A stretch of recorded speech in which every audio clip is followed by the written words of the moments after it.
What up, YouTube? It's your boy GGJ Fly Guy with an update. Another update on this X3.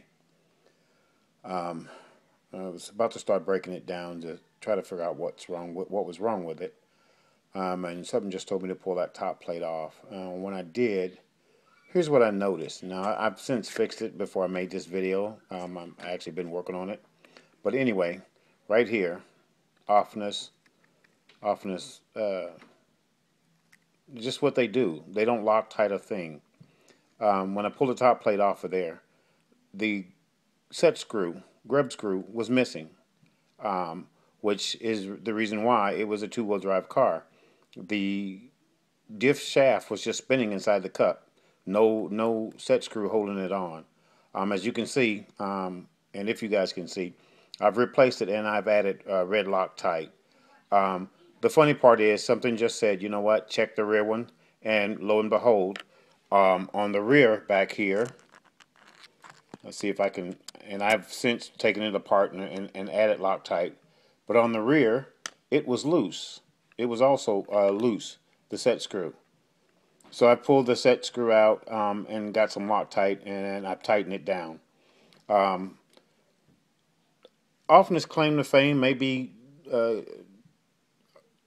nice RCs or inexpensive RCs, but you really pay for their shortcomings.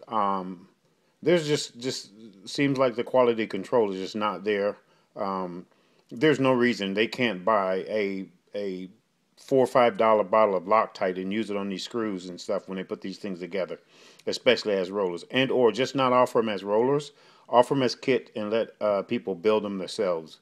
Anyway, again, if you buy an OFNA vehicle, and this is something I should already know, and I'm kicking myself for it, you got to go through every screw, not just the drive cup, the center spool, but you got to go through every grub screw that's on the thing, check it, pull it, Loctite it, and put it back in.